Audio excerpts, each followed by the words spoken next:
আসসালামু আলাইকুম। কেমন আছেন সবাই? আলহামদুলিল্লাহ। আল্লাহর অশেষ রহমতে আপনাদের দয়ায় আমিও ভালো আছি। তো আমি এই মুহূর্তে আছি সৌদি আরব, জেদ্দায়। এই সৌদি আরব এসে আসলে জীবনে প্রথমবার বিদেশে আসছি। অনেক অভিজ্ঞতা হয়েছে। এখানে আমার আশেপাশে যত লোক আছে, যত ভাই ব্রাদার আছে যারা বিদেশে আসছে, আপনারা তো আসতে চাচ্ছেন, আপনাদের জন্য আর কি এই বক্তব্যটা। বিদেশটা আছে এমন, সৌদি আরবে আছে কিছু শেয়াল, আর বাংলাদেশে কিছু দালাল যারা কুত্তার মতো আর কি। আর আপনি যদি নিজের একটা মুরগি ভাবেন, সৌদি আরবের শেয়ালরা একটা হাড্ডি দেয় বাংলাদেশের দালালরে, আর বাংলাদেশের দালাল কী করে, একটা হাড্ডির বিনিময়ে আস্ত একটা মুরগি এদের হাতে তুলে দেয়। আর আমরা হচ্ছে সে মুরগির মতন, ঠিক আছে? আমরা আসলে বুঝি না অনেক কিছু। তো চারিপাশ দেখছি তো যে অবস্থা, মূলত কি মানে শেয়াল একটা হাড্ডি কুড়ায় এনে কুত্তারে দিচ্ছে, কুত্তা হাড্ডি পছন্দ করে। আর কুত্তা কি করতেছে, মালিকের কাছ থেকে আস্ত একটা মুরগি এনে শিয়ালে দিয়ে দিচ্ছে। বিদেশটা হচ্ছে এরকমই। আমাদের বাংলাদেশের যে লোকজনগুলো আসলে বিদেশ পাঠায়, এরা আসলে ওই হাড্ডি খাওয়ার মতন, এরা আসলে ওই অল্প কিছু পায়, আর বাদ বাকি পুরো আস্ত মুরগিটাই খাই আসছে আপনারা এখানকার দালালেরা। এই হচ্ছে অবস্থা।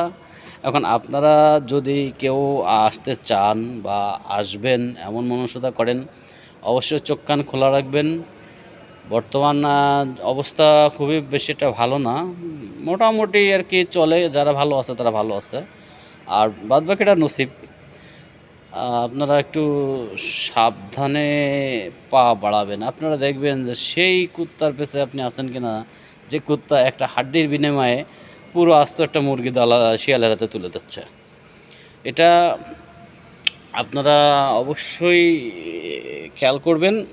তো আমি জানি যে আমার যে ছদ্মনাম শিয়াল আর কুত্তা, এই দুইটা আছে, অনেকের অনেক খারাপ লাগতে পারবে। তা আসলে বিষয়টা এরকমই হয়েছে যে আপনি আসলে একটা আস্ত মুরগি, তার মানে আপনার দাম আছে, আর আপনারে তুলে দিচ্ছে শিয়ালের হাতে একটা হাড্ডির বিনিময়ে। আমাদের দেশের দালাল যারা আছে, এরাও যদি কিছু লাভ করতো, এরাও যদি মুরগির অর্ধেক খেত, তাও ওকে ওকে। কিন্তু এরা কি করে, এরা আসলে পায় যাচ্ছে চাটা হাড্ডির মতন। ওই হাড্ডি মানে এরা সর্বোচ্চ হয়তো 20-25 হাজার টাকা লাভে আপনাকে তুলে দিচ্ছে আরেকটা দালালের হাতে।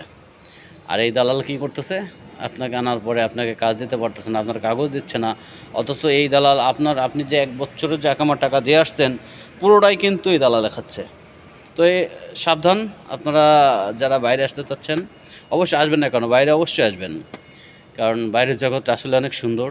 এখানকার সব কিছু মানে আমাদের থেকে সম্পূর্ণ ভিন্ন। এদেশে গরিব কারা জানেন? এদেশের গরিব তারাই, আমি যতটুকু জানছি, এদেশে গরিব তারাই যারা সরকারি, যারা গভর্নমেন্ট জব করে, এরাই গরিব। আর আমাদের দেশের বড়লোক তারাই যারা গভর্নমেন্ট জব করে। এটা হলো ডিস্টেন্স। এদেশের যারা একদম গরিব তারা মূলত হচ্ছে গভর্নমেন্ট জব করে। তো যাই হোক, চোখ কান খোলা রেখে আসবেন না কেন, আসলে অনেক লাভ, লস নেই। আপনি যদি এখানে কোনোভাবে 1-1.5 বছর কাটাইতে পারেন, 1 বছর আপনার টাকা উঠে যাবে, সমস্যা নাই। আর আপনি সর্বনিম্ন যদি আপনি কোনো কোম্পানি ছাড়া ডাইরেক্ট লেবারও করেন, তাও আপনার মাসে 1 লাখ টাকা ইনকাম আছে। আপনি কোনো কোম্পানির হাতে যাবেন না, কোনো কোম্পানির হাতে গেলেও আপনার লস নাই। সেক্ষেত্রে হচ্ছে আপনি আপনার পাবেন, বাৎসরিক টিকিট পাবেন, যাতায়াত টিকিট পাবেন, আর কামার টাকাটা পাবেন। তো সেক্ষেত্রে আপনি 1200-1400 টাকা বেতন পাবেন। আর যদি আপনি ডাইরেক্ট ডে বাই ডে ওয়ার্কারও কাজ করেন, তা আপনার মাসে 3000 টাকায় খাড়া। যাই হোক, আসার আগে অবশ্যই দালালের সাথে কথা বলবেন, সুন্দরভাবে বোঝাবেন যে দেখ ভাই, টাকা দুটো বেশি নে, এই সুযোগ সুবিধাগুলো আমাকে দে। কেউ প্রতারণার শিকার হবেন না, কারণ আপনি যখন আসবেন অবশ্যই আপনি অনেকটা ঋণী হয়ে আসবেন। তো সাবধান, এই আর কি। তো ওকে, আল্লাহ হাফেজ, পরে কথা হবে।